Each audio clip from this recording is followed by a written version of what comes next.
This workshop is on the worldview of pantheism.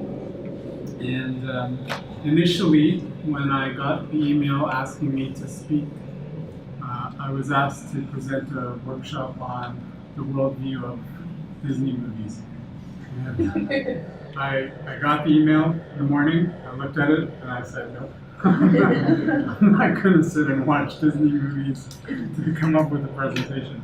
However, I think what the organizers wanted me to do actually was to show how pantheism was being promoted through Disney movies. So there may be some intersection, there may not be, but I'm going to be speaking on pantheism.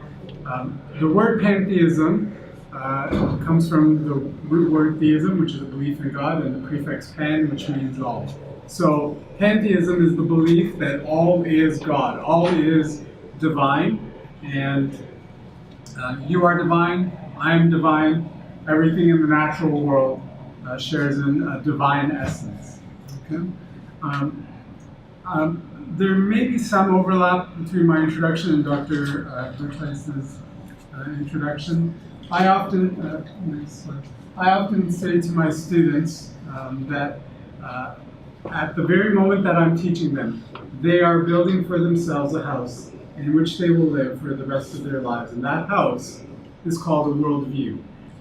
Every year I take my graduating students into Tijuana, Mexico, and we build houses for underprivileged families. Next slide, please. And these houses are very simple structures. They have 4 walls, a roof, a door, and a window. There's no electricity, there's no indoor plumbing. But for a family that has nothing, this is quite remarkable, and we're very, very grateful at the end of it. But before we can build this house, a few days before we even build the house, we have to lay the foundation. And so we will carry the concrete to the plot of land that we're going to build the house on. We'll lay the foundation down, and then we'll let the concrete settle, and then we can build on that. Jesus said this about building a house: everyone who hears these words of mine and puts them into practice is like a wise man who built his house on the rock. The rain came down, the streams rose, and the winds blew and beat against that house. Yet it did not fall, because it had its foundation on the rock. But everyone who hears these words of mine and does not put them into practice is like a foolish man who built his house on the sand. The rain came down, the streams rose, and the winds blew and beat against that house, and it fell with a great crash. And so, as we explore worldviews, and as we look at pantheism in particular, I want you to understand that unless your worldview is built on the words, the teachings, and the doctrines of Jesus Christ, you have to expect that your worldview is going to crash.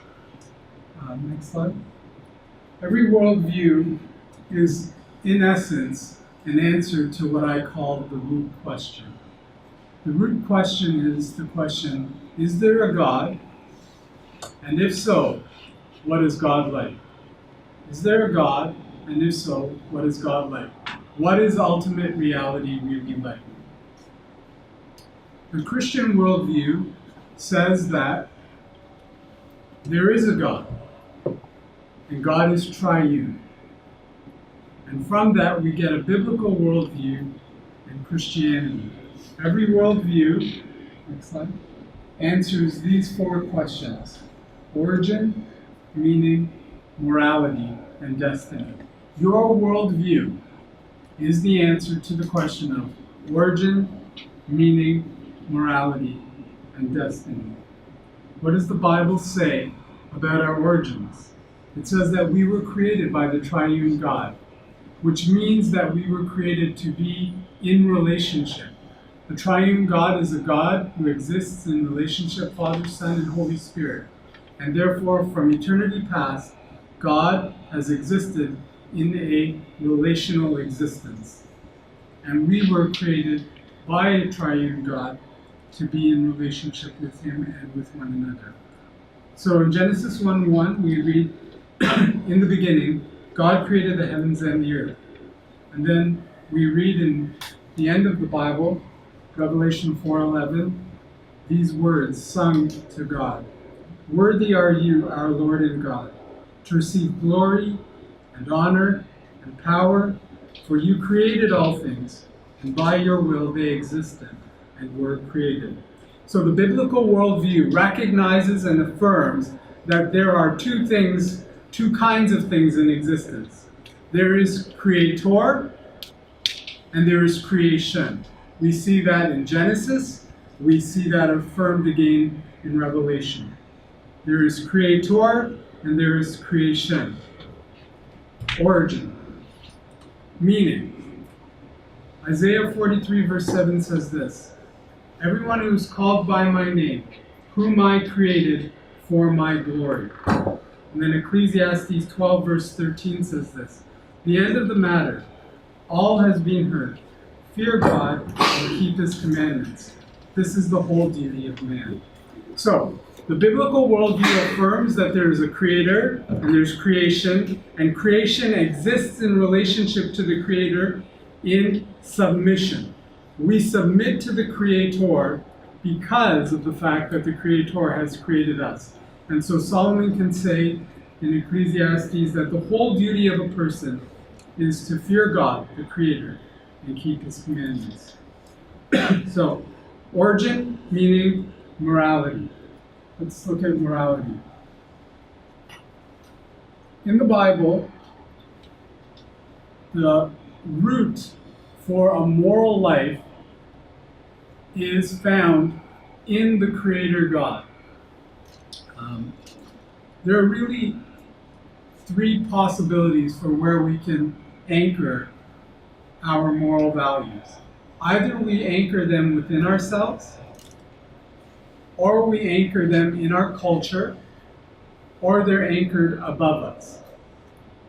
If morality is anchored within ourselves, then morals are subjective. They're up to us to determine and to decide. If morals are anchored in our culture, again, they're culturally subjective. And we as a culture have no right to say that what another culture does with their citizens is either right or wrong, good or bad. Because in that case, we would be imposing our moral values on another culture. But the biblical worldview denies that moral values are rooted within us or around us. The biblical worldview recognizes that moral values are anchored in God. And so we read in Leviticus 20 verse 26, God speaking to the people of Israel. He says, you shall be holy. Why? For I, the Lord, am holy. Again in 1 Peter 1 verses 14 to 15, Peter says this, as obedient children, do not be conformed to the passions of your former ignorance, but as he who called you is holy, you also be holy. So, if you hear those two sentences from different parts of Holy Scripture, you see a very common reason why God calls people to be holy. Why are we to live a holy life? Because God is holy. So, the reason why we are called to behave in certain ways, biblically, is rooted in the character of God. You can think of it like this. The reason why we are commanded not to lie is not because you might get caught and get in trouble. That's a consequence of lying. That's not the reason why lying is wrong. The reason why lying is wrong is because God is truth. Because God is truth, we ought not to lie. Why ought you not to commit murder? A consequence of murder, at least in Canada, is the possibility of getting arrested and spending the rest of your life in prison. But that's not what makes murder wrong. What makes murder objectively wrong is that God is life. And therefore, to murder is to violate the character of God. So the biblical worldview is anchored in the triune God. He is our origin. He's the reason why we exist. He is the source for moral values. And destiny. We will either spend eternity with God, enjoying Him forever, or we will spend eternity apart from God, experiencing the consequences for our rebellion. So, the biblical worldview explains origin, meaning, morality, and destiny. Let me come back now to the house. The question I want to ask is this. Can you live consistently within your worldview, especially when the storms of life beat against that worldview?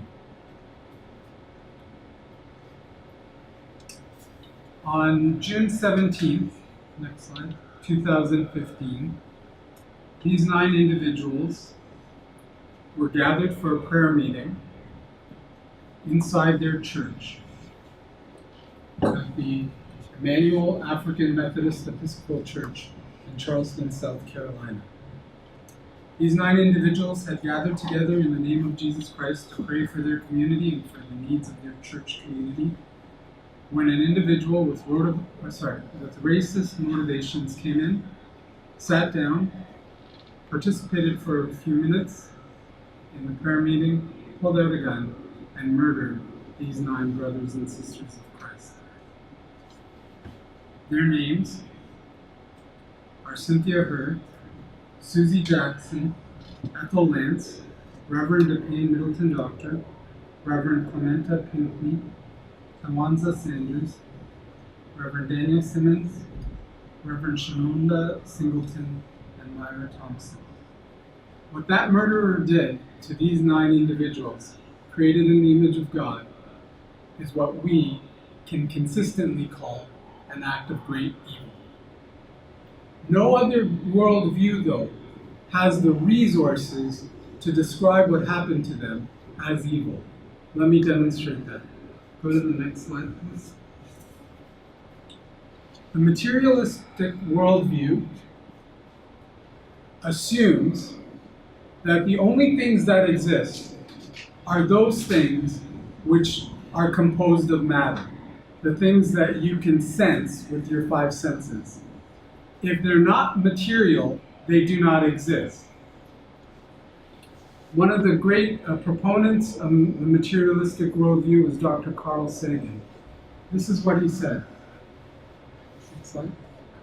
The nitrogen in our DNA, the calcium in our teeth, the iron in our blood, the carbon in our apple pies, were made in the interiors of collapsing stars.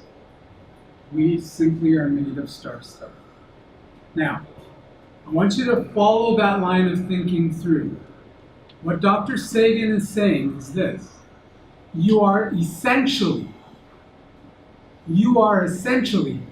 no different than an apple pie. And just as consuming an apple pie would not be considered evil, how could you, if you are essentially the same material as an apple pie, how could the murder of 9 individuals be considered evil? You cannot use that term in a materialistic worldview if you are no different than an apple pie. Or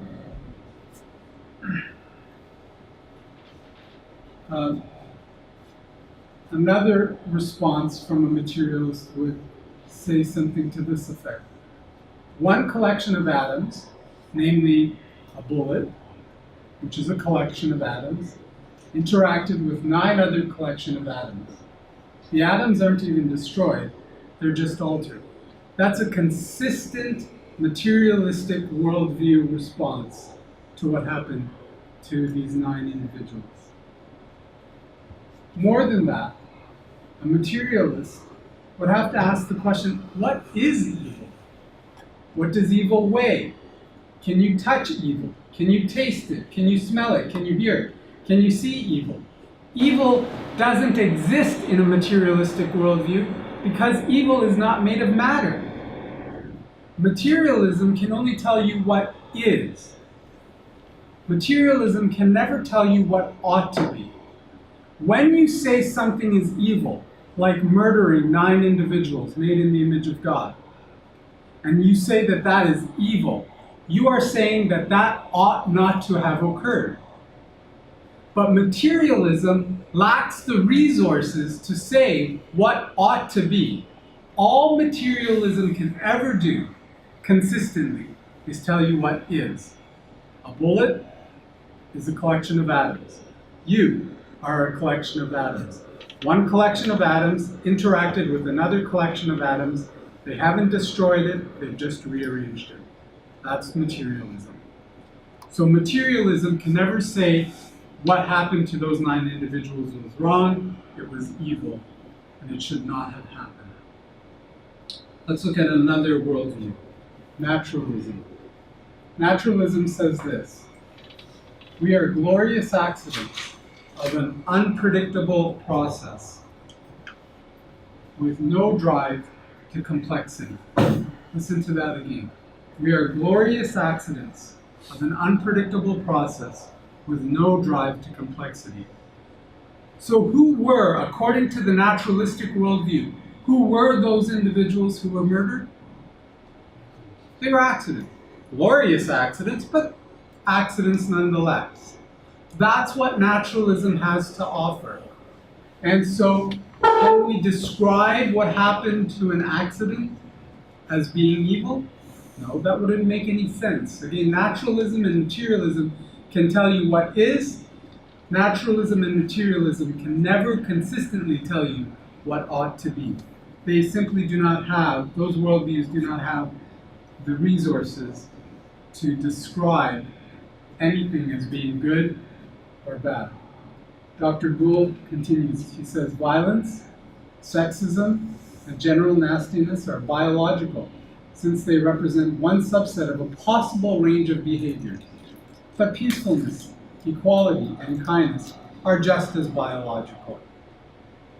This is the naturalistic worldview. And so, if Dr. Gould, who has since passed away, if Dr. Gould were confronted with what happened to the 9 Christians in Charleston, South Carolina, I want you to try with a neighbor and provide what you think the consistent naturalist response would be to the murder of the 9 Christians in Charleston, South Carolina. I'm asking you, not what they should say, not what they ought to say. What would they say if they were being consistent with their worldview? So turn to the neighbor and think of what the consistent naturalist's response would be. What was that? Yeah.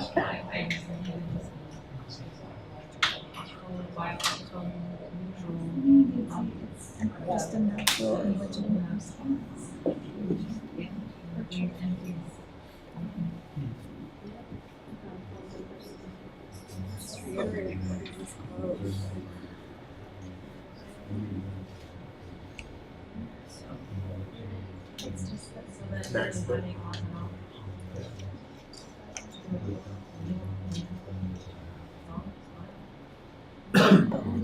Some responses?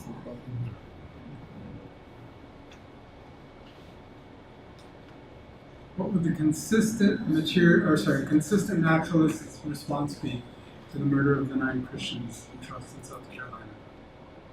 Just be a neutral biological behavior. Yeah. So if you see here, he says violence, sexism, general nastiness are biological, since they represent one subset of a possible range of behaviors. This is just one possible range of behaviors that the killer chose. He could have chosen others, but it's all biological in the end, right? So now, I recognize that very likely Dr. Gould would not be so consistent. He may have, if he were alive, said, I'm sorry, my condolences, that's terrible. But when a naturalist or materialist offers condolences or sympathies or offers or makes a moral statement like that, what they are essentially doing at that moment is they are walking out the front door of their worldview. They are walking across the street, opening the door of the biblical worldview and entering into it temporarily in order to find the resources to say what happened to the 9 in Charleston, South Carolina was evil. Because it's not in their worldview, it's not in their house already. They have to go to another worldview in order to borrow it before they can make that kind of pronouncement. And so essentially, they're being inconsistent within their worldview. Let's move on to pantheism. This is Dr. Deepak Chopra, endocrinologist, pantheist, New Age guru. This is what he says. He says, we are the eyes of the universe looking at itself. We are the eyes of the universe looking at itself. What does that mean? It means, according to Dr. Chopra and pantheism, that we and the universe, we are one and the same. Whatever the universe is, that's what we are. We share the same essence. The universe is divine, we are divine, and we are just in complete unity with all of the natural elements of the universe. And therefore, we are our own origin. We provide our own meaning to life. We determine what is good and bad, right and wrong. And our destiny is to move towards greater and greater understanding of our divine nature. So, how would pantheism respond to the murder of the 9 individuals in Charleston, South Carolina? In May 2007, so this was before the murder, Dr. Chopra was at the University of Toronto. I went and attended his lecture. And in the lecture, he said this. He said, evil is the projection of our collective shadow. Evil is the projection of our collective shadow, meaning there's nothing actually evil that exists in the world. We just project what we think is evil onto an event. So what happened to the 9 individuals in Charleston, South Carolina is only evil to the degree that you think it's evil. It's not actually evil. And if you can change the way you think about it, you can change the nature of the event. In fact, this is exactly what he said in March 2015 in the Huffington Post article. The best way to get rid of evil is to change our ideas about it. So I want you to imagine that your loved one is the victim of a crime, of a great evil. What pantheism has to offer you is the possibility of you changing your idea about what happened.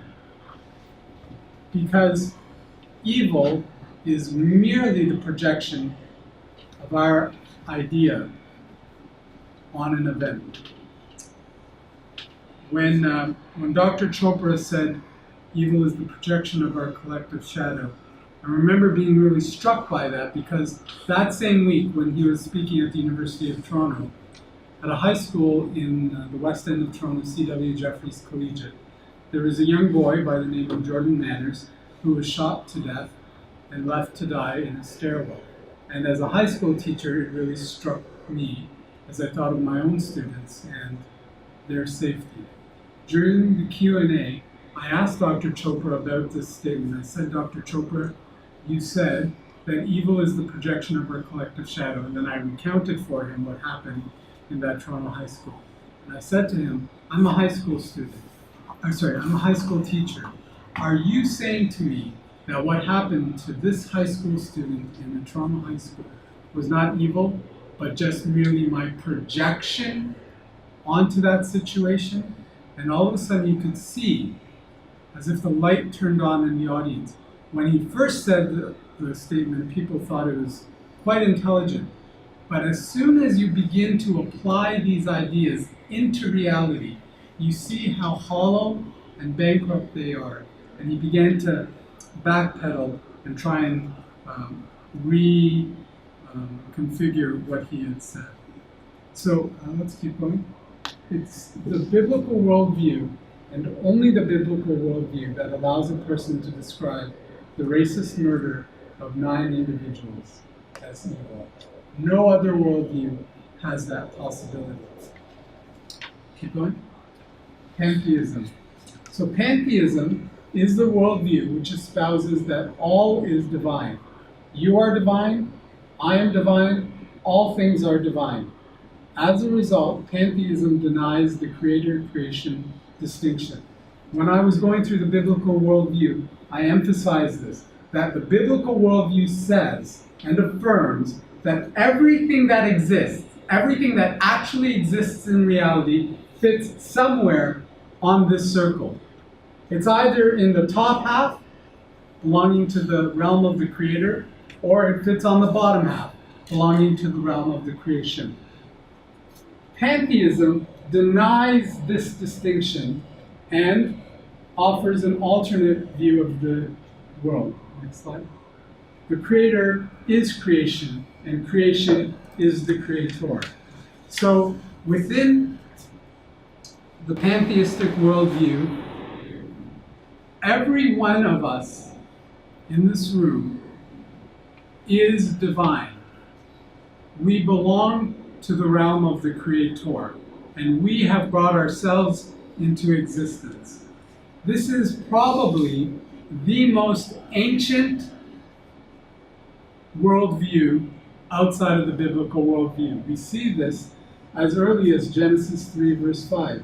The serpent, speaking to Adam and Eve, says to them, God knows that when you eat of the tree of the knowledge of good and evil, your eyes will be opened, and you will be like God, knowing good and evil. If the creation is the creator, then we get to decide what is good and bad, right and wrong. And this is what the serpent is suggesting to Adam and Eve, that if you eat of the tree of the knowledge of good and evil, you get to be your own moral standard. You get to decide what's right and wrong, good and bad. Paul, writing in Romans chapter 1, says this, claiming to be wise, they became fools and exchanged the glory of the immortal God for images resembling mortal man and birds and animals and creeping things. Claiming to be wise, they became fools. So there was the creator, there is the creator, but rather than worshiping and submitting ourselves to the creator, what have we done? As pantheists, we have exchanged the glory of the creator and directed our worship, our affection, and our praise towards the creation. I'm going to show you a video here which gives you an extreme demonstration of what Romans chapter 1 is talking about. First glance, this temple in northern India looks like any other. Pilgrims come here to pray to the saint and goddess Karni Mata. But this temple also houses other deities. Rats. They run rampant in the courtyards, spill out of doors, tumble down stairs, scurry around corners. And there's not one, not two, but over 15,000 of them inside. Welcome to the rat tomb. We consider the rats as a form of the goddess. We worship them. Jatudin is a priest of the Karni Mata temple in the village of Deshnok near Bekaner. It's his job to look after the rats. But he doesn't just serve them. He also drinks, eats, and sleeps with them. Jatudin believes they are his ancestors, reborn as rats. Some of my fathers, my grandfathers. My whole family is here. When they die, they're born as rats.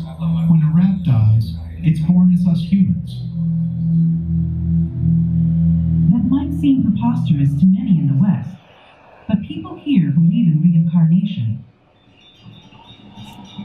Jatudin and his clan are descendants of the goddess. They believe it's a special gift to be born and reborn in her tribe, under her care. It is the order of the Mother Goddess. While we live, we'll live here, and when we die, we'll become rats. I'm going to pause there. So this obviously is an extreme form of pantheism, but it is pantheism nonetheless. The belief here is that with every passing lifetime, they are hoping to be reincarnated into a higher state. At this point, they're rats, and they hope that the rats will become them, and they will become one of the rats. And this is, in pantheism, known as samsara. Samsara is the unending circle of birth, life, death, and rebirth. And the goal in the pantheistic worldview is to ultimately be liberated from that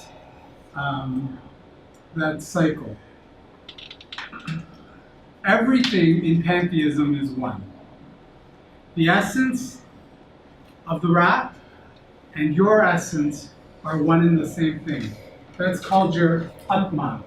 Your Atman is your divine essence. And your goal as a pantheist is to discover, embrace, and affirm your Atman. And when that happens, you have achieved your goal as a pantheist, your liberation, or your moksha.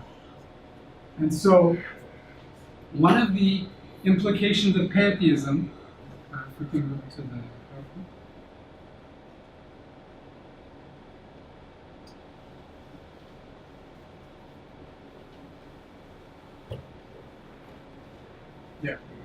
So one of the implications of pantheism is what philosophers call monism, that all is one. There's no essential difference between you and me and between anything in all of the natural world, because all of us, our essence is this Atman, this divine spark. In the Hindu scriptures, it talks about the ultimate reality as being something like a bonfire. And from that bonfire, there are these sparks that fly out of the bonfire. And those sparks become our essence, if you will, your soul. And so you are divine, and as a pantheist, your goal is to affirm and to recognize the degree to which you are divine. If this is the case, then there's essentially no difference between you and me, and there's no difference, essential difference, between God and me. So, since one's true self is divine, your true self, your Atman, cannot be destroyed.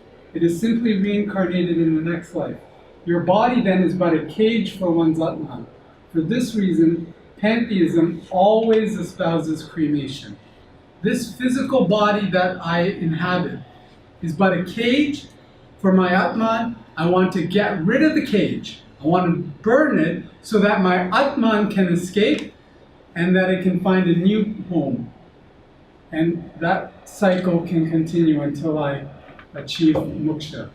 In Hinduism, discovering, affirming, and embracing one's Atman is the ultimate goal of the religion. This is in fact how yoga originated in Hinduism. That which determines one's reincarnation is related to one's karma. One accumulates good karma by fulfilling their dharma. Dharma is your obligations for this life. But your obligations for this life are unlike anyone else's. Your obligations are personal to you, and they are not shared by anyone else. Dharma is not like the Ten Commandments, which are universally applicable to all humans, regardless of where they live. Dharma is intensely private and personal. So you have monism. So that leads to a moral relativism, because what you are obligated to do in this life is really subjective to your own experience. Another implication of pantheism is religious relativism. Eastern pantheism was introduced to the West during the Chicago Parliament of World Religions in 1893 by pantheistic guru Swami Vivekananda. He was invited in 1893 to the Parliament of World Religions and was offered the opportunity to give the plenary address. And this is what he said in his plenary address. I am proud to belong to a religion which has taught the world both tolerance and universal acceptance. We believe not only in universal toleration, but we accept all religions as true. I will quote to you, brethren, a few lines from a hymn which I remember to have repeated from my earliest boyhood, which is every day repeated by millions of human beings. As the different streams have their sources in different places, all mingle their water in the sea. So, O Lord, the different paths which men take through different tendencies, various though they appear, crooked or straight, all lead to thee. That is an excellent depiction of what we call religious relativism. All religions are the same, they lead to the same source, they're essentially the same thing. This is a natural implication of pantheism, because if everyone is divine, then anyone who claims to start a religion must be telling the truth, because they are divine. The problem with religious relativism, although Swami Vivekananda says that it's tolerant, it's actually a very proud position to hold. Let me give you an illustration of why that's the case. There's a very famous pantheistic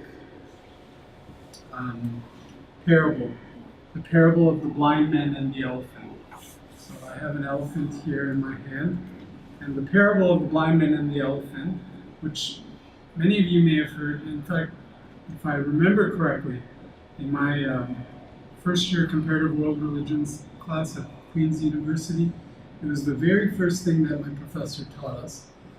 Told us the story about this group of blind men who were traveling along a path when an elephant stumbled along the path, blocking their passage. And the blind men began to try and discern what was obstructing their path. The first man taking a hold, the first blind man taking a hold of the elephant's tail said, "What we have before us is some sort of a rope. There is a rope in front of us, and it's obstructing our path." The second man says, "No, it's not a rope. It's a tree. There's a tree that's obstructing our path." The third man, touching the elephant's side, says, "It's not a tree. It's not a rope. It's a wall. There's a wall that's obstructing our path." The fourth man, grabbing a hold of the elephant's trunk, says, "It's not a rope, it's not a tree, it's not a wall. There's some sort of a large python, a boa constrictor. Some large serpent is obstructing our path." As this is happening, a pantheist is observing what's unfolding before him. And he says to his neighbor, "You see what's happening there? Those blind men touching the elephant, giving it different names? That's the nature of religion, my friend. All the religions of the world, they're all touching the same God. They're all partially correct, just giving different names to God. Some call God Jesus, some call God Krishna, some call God Allah. They're all touching the same God, just giving different names to it. So all the religions of the world are touching an aspect of God. They're all partially correct. And that is the implication of pantheism. Now, I said that this leads to pride. Where's the pride in that? The pride is found in this. The pantheist, when he or she employs that parable, is reducing the adherence of every world's major religion to a blind person. Who's the only one who can see in the parable? The pantheist. The pantheist reserves for him or herself the privilege of seeing. Everyone else who is committed to their religious worldview is essentially blind in the parable. Secondly, the pantheist is not correct in saying that all of the religions of the world are partially correct. This is not a rope. It's an elephant's tail. This is not a tree. It's an elephant's foot. This is not a wall. It's the side of the elephant. So rather than affirming that all the religions of the world are partially correct, inadvertently the pantheist has actually suggested that all of the religions in the world are entirely false, and has reserved for him or herself the privilege of being cited. So, pantheism leads to religious relativism, and religious relativism leads to pride.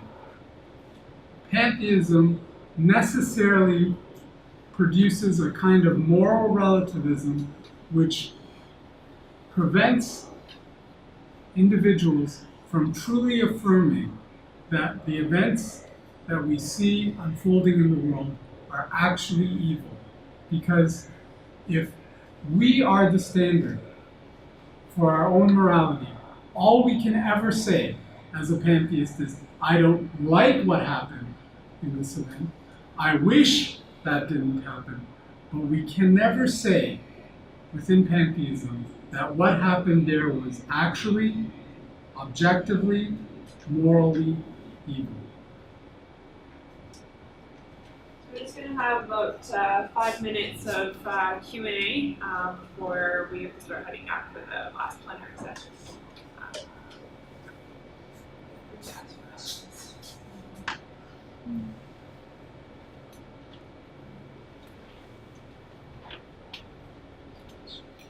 Maybe a subtlety on the question, but your previous slide where that guy in 1893 was speaking, he used the term Lord, and who would he be referring to from a pantheistic? He would probably be referring to Lord Brahma, who is the impersonal ultimate reality in Hinduism. Yeah, okay.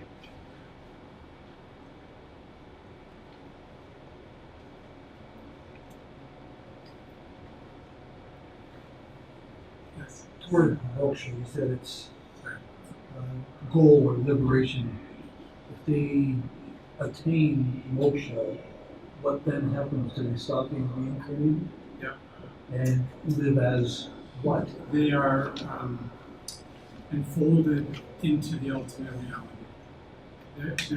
Their true essence, that divine spark, returns to the bonfire, and so their individuality is lost, and they join that collective unity of the divine.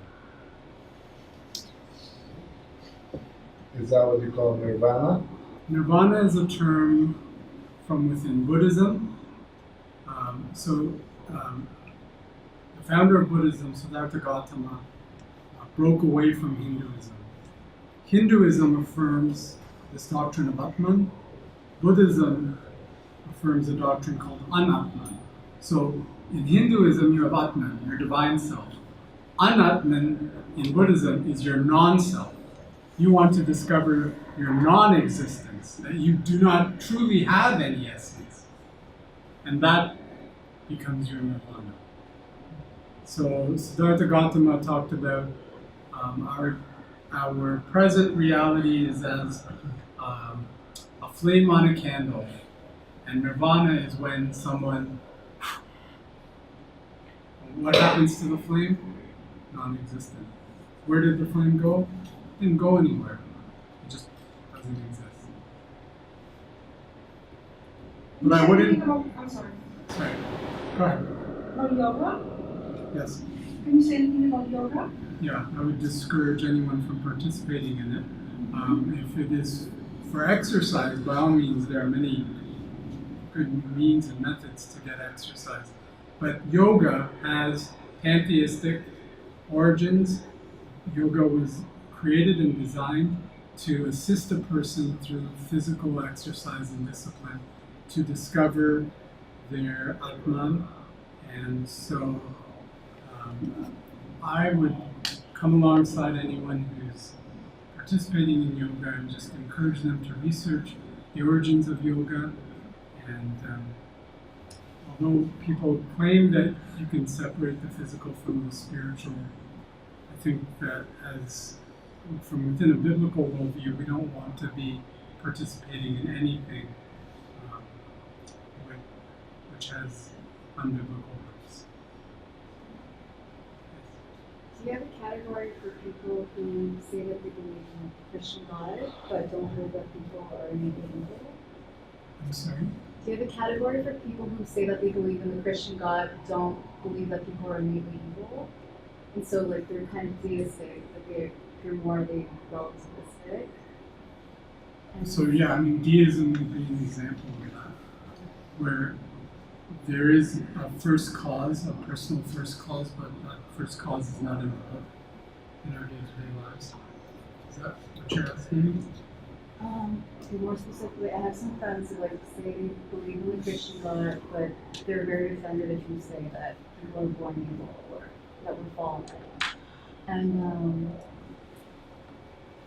so they believe in God, but they're very morally relativistic. And in that case, how would you kind of deal with that? Oh, I see. Okay. So I would want to first of all understand why they respond so strongly against the claim that people are born evil.